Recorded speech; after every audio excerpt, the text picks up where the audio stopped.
नमस्कार। शाहरुख खान की जवान रिलीज हो गई है दोस्तों, और इस वक्त टिकट खिड़की पर बॉक्स ऑफिस पर धमाल मचा रही है। यह बताया जा रहा है कि शाहरुख अपने ही रिकॉर्ड तोड़ रहे हैं, यानी कि पठान को जवान जो है कम से कम पहले दिन 20-25 करोड़ रुपए पीछे छोड़ सकती है, और ओवरसीज में जो सुनामी आ रही है ना, उसकी तो कोई बात ही नहीं कर रहा है। आज मैं आपके सामने जवान का फिल्म रिव्यू लेकर नहीं आया हूं। जवान का फिल्म रिव्यू आप मेरे फिल्म चैनल पर देख सकते हैं। आज मैं आपके सामने एक बहुत ही दिलचस्प विषय लेकर आया हूं।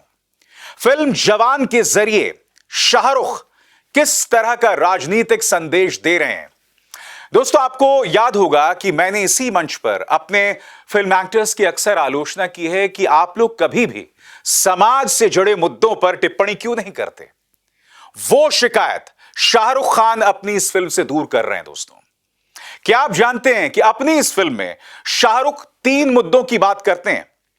मुद्दा नंबर 1, किसानों की आत्महत्या। आप जानते हैं दोस्तों, किसानों की आत्महत्या और किसानों से जुड़ी समस्याएं, किसानों को लेकर मोदी सरकार जो 3 कृषि कानून लाई थी, उसको लेकर किसानों में मोदी सरकार कितनी अलोकप्रिय हो गई थी। 500 किसान जो हैं वो आंदोलन करते करते मर गए थे। आपको यह भी याद होगा कि सत्यपाल मलिक जब प्रधानमंत्री से मिलने पहुंचे थे, तब प्रधानमंत्री ने कहा था, उन्होंने मेरे लिए जान थोड़ ना दी है। आपको यह भी याद होगा कि जब प्रधानमंत्री एक पुल पर फंसते हैं पंजाब में, और जब उन्हें वापस आना पड़ता है क्योंकि पुल के उस साइड किसान जो है वो संघर्ष कर रहा होता है, प्रदर्शन कर रहा होता है, तो प्रधानमंत्री कहते हैं कि मैं किसी तरह से अपनी जान बचा कर आया हूं। किसान का मुद्दा मोदी सरकार के लिए बहुत ज्यादा संवेदनशील है, और शाहरुख ने इस फिल्म में निहायत ही ड्रामाई और नाटकीय अंदाज में किसानों की समस्या, उनकी आत्महत्या का जिक्र किया है। मैं मानता हूं कि जो पैमाना है वो एक कमर्शियल फिल्म का पैमाना है, यानी कि किसानों की जो समस्या है उसके मर्म को शाहरुख संबोधित नहीं करते हैं, मगर कम से कम उसका जिक्र कर रहे हैं एक कमर्शियल फिल्म में, जो बहुत मायने रखता है दोस्तों। क्योंकि आप जानते हैं किसान और उसकी समस्या मोदी सरकार की कमजोर नब्ज है, तो किसानों के मुद्दे पर शाहरुख इस फिल्म में बात करते हैं। दूसरा मुद्दा वो है इस देश का स्वास्थ्य का ढांचा, हेल्थ का ढांचा। इस फिल्म में दोस्तों एक सीन है जहां बड़ी तादाद में बच्चे जो हैं एन्सेफेलाइटिस की वजह से उनकी मौत हो जाती है। आपको याद है गोरखपुर में वो अस्पताल जहां बड़े पैमाने पर बच्चे मारे गए थे क्योंकि एन्सेफेलाइटिस के शिकार बच्चों को ऑक्सीजन टैंक्स नहीं मिले थे, और डॉक्टर कफील खान जिन्होंने उन बच्चों को बचाने की कोशिश की थी, उन्हें इनाम देने के बजाय योगी सरकार ने उन्हें अनर्गल झूठे एनएसए के केसेस में जेल में डाल दिया था।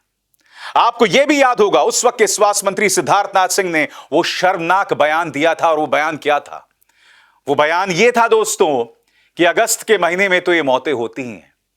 यहां तक कि उत्तर प्रदेश के मुख्यमंत्री आदित्यनाथ का वो निहायत ही संवेदनहीन बयान था। नहीं नहीं नहीं नहीं, वो बयान नहीं जो उन्होंने एएनआई को दिया था, नहीं, वो वाला बयान नहीं। आदित्यनाथ साहब ने कहा था अपने एक बयान में कि मां बाप ये ना सोचने लगे हैं कि उनके बच्चे जो हैं उनकी परवरिश या उनकी देखरेख की जिम्मेदारी सरकार की होती है। और यह बयान उन्होंने दिया था जब एन्सेफेलाइटिस में बड़े पैमाने पर गोरखपुर में बच्चे मारे गए थे, जो कि आप जानते हैं कर्म और जन्मस्थली है मुख्यमंत्री आदित्यनाथ की। इस फिल्म के अंदर भी, जवान के अंदर भी बड़े पैमाने पर एन्सेफेलाइटिस से बच्चे मरते हैं, और शाहरुख जो यहां पर इस फिल्म में न्याय के नायक बने हुए हैं, वो अस्पतालों तक ऑक्सीजन के जो टैंक्स हैं वो पहुंचाते हैं ताकि उन अस्पतालों में बच्चों का इलाज हो सके। यानी कि चाहे किसान हो, चाहे एन्सेफेलाइटिस से मरने वाले बच्चे हों, और ये दोनों ही मुद्दे प्रधानमंत्री नरेंद्र मोदी और मुख्यमंत्री आदित्यनाथ की कमजोर नब्ज हैं, फिर भी शाहरुख खान इसे अपनी फिल्म में उठा रहे हैं दोस्तों। क्योंकि आपको याद होगा इस ट्रेलर में वो डायलॉग भी है कि बेटे को हाथ लगाने से पहले बाप से बात कर। जब ये डायलॉग लोगों ने सुना था तब लोग कह रहे थे कि शाहरुख खान कहीं ना कहीं समीर वानखेड़े, गरीबों के सिंघम समीर वानखेड़े को एक करारा तमाचा मार रहे हैं, क्योंकि आप जानते हैं समीर वानखेड़े ने झूठे मामलों में शाहरुख खान के बेटे आर्यन खान को फंसाया था। मुझे तो लगता है ये जो उनका डायलॉग है वो समीर वानखेड़े के लिए कम बल्कि भाजपा सरकार के लिए ज्यादा है। मगर अभी इंतजार कीजिए साहब, सिर्फ एंसेफेलाइटिस और किसानों के मुद्दे पर शाहरुख बात नहीं कर रहे हैं। शाहरुख ने एक और मुद्दे की बात की है जो फिल्म के सेकेंड हाफ में अंत में आती है। जब वो जनता को संबोधित करते हैं, वो उंगली दिखाते हुए कहते हैं कि इस उंगली की इज्जत कीजिए। क्यों? क्योंकि इस उंगली पर इंक लगती है, वोट की इंक लगती है। और वो कहते हैं कि जब आप लोगों को चुने 5 साल के लिए तो दिमाग का इस्तेमाल करें। उन लोगों को न चुने जो लोग क्या करते हैं, धर्म के नाम पर, जात के नाम पर हमें बांटते हैं, काटते हैं। तो आप समझ सकते हैं दोस्तों, धर्म के नाम पर बांटने का आरोप किस पॉलिटिकल पार्टी पर लगता है। शाहरुख अपनी इस फिल्म के जरिए यह तीसरा संदेश भी देते हैं। कायदे से मुझे 4 कहना चाहिए था दोस्तों, क्योंकि एक चौथी बात भी करते हैं। इस फिल्म के विलन हैं विजय सेतुपति, जो एक आर्म्स डीलर का किरदार निभा रहे हैं। उनका एक डायलॉग है इस फिल्म में। उनका डायलॉग यह है कि भारत एक ऐसा देश है जहां की खनिज संपदा, वहां की लेबर का हम इस्तेमाल करके अपना धंधा बढ़ा सकते हैं। याद आया? याद आया, और आप भी समझ गए होंगे कि मैं किस चीज की तरफ इशारा कर रहा हूं।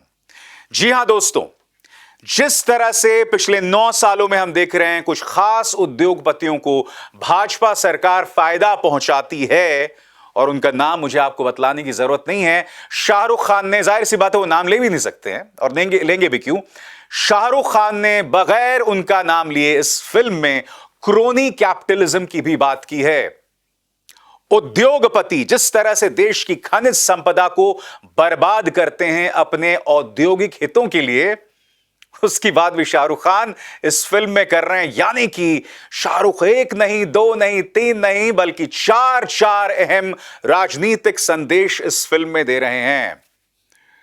मैंने शाहरुख खान की लगभग सारी फिल्में देखी है दोस्तों, मगर ऐसी फिल्म जिसमें वो राजनीतिक संदेश दे रहे हैं मैंने आज तक नहीं देखी। फिल्म अच्छी है या बुरी है मैं उसकी बात नहीं कर रहा हूं दोस्तों। उसके लिए जैसे मैंने बताया, आप मेरे फिल्म चैनल जाइए, वहां पर उसका रिव्यू देखिए। आज मैं सिर्फ इस फिल्म के राजनीतिक पहलुओं की बात कर रहा हूं, क्योंकि आपको याद होगा पठान की रिलीज से पहले भी शाहरुख खान जब कोलकाता में आए थे तब उन्होंने तमाम लोगों को कहा था कि हमें सोशल मीडिया की नकारात्मकता से दूर रहना चाहिए और जीत सकारात्मक यानी पॉजिटिव लोगों की होती है। कहीं ना कहीं शाहरुख खान यहां से संस्कारी प्रचार तंत्र के 2 रुपल्ली ट्रोल्स की तरफ इशारा कर रहे थे, और सोशल मीडिया में जो नेगेटिविटी है, नकारात्मकता है, उसकी बात अक्सर शाहरुख खान करते रहते हैं। तो एक तरह से कहा जा सकता है दोस्तों कि जवान के अंदर जो 3 या 4 राजनीतिक संदेश हैं वो एक तमाचा है हुक्मरानों पर, और बहुत दिलचस्प हो जाता है। क्योंकि देखिए, हॉलीवुड में हमने अक्सर देखा है वहां के फिल्म निर्माता, वहां के एक्टर्स खुलेआम अपने दिल की बात कहते हैं। खुलेआम ट्रंप के बारे में रॉबर्ट डिनोरो खुलकर गाली दिया करते थे। 2014 से पहले अमिताभ बच्चन, अक्षय कुमार, अनुपम खेर सब बोलते थे उस सरकार के बारे में। मगर 2014 के बाद उनकी क्या हालत हो गई है आप भी जानते हैं दोस्तों। या तो चुप हो गए हैं या चाटुकार हो गए। इनफैक्ट अक्षय कुमार की एक फिल्म आ रही है दोस्तों, उस फिल्म में कोई मिशन समथिंग किसी फिल्म नाम है उसका, उस फिल्म में एक जगह भारत नहीं इंडिया का जिक्र था। इंडिया का मिशन ऐसे कुछ था। अक्षय कुमार ने वो पोस्टर डिलीट करवाया और इंडिया की जगह भारत करवा दिया। क्यों? क्योंकि इंडिया बनाम भारत को लेकर जो है आप जानते हैं क्या बवाल चल रहा है। और आप ये भी जानते हैं कि अक्षय कुमार की फिल्मों में अक्सर इस सरकार के पक्ष में सॉफ्ट प्रोपेगेंडा रहता है। शाहरुख पर भी आप आरोप लगा सकते हैं प्रोपेगेंडा का, मगर जो शाहरुख मुद्दे उठा रहे हैं ना, वो मुद्दे हैं, वो किसी पॉलिटिकल पार्टी के पक्ष में नहीं है। क्या किसानों का मुद्दा ना उठाया जाए? क्या स्वास्थ्य का मुद्दा ना उठाया जाए? एन्सेफेलाइटिस से जब हमारे मासूम मर रहे थे तो किसकी आंखों में आंसू नहीं था? क्या यह मुद्दा भी ना उठाया जाए कि जाति और धर्म के नाम पर किस तरह से समाज में जहर फैलाया जा रहा है? जवान उसकी बात करती है। अभिसार शर्मा को दीजिए इजाजत। नमस्कार।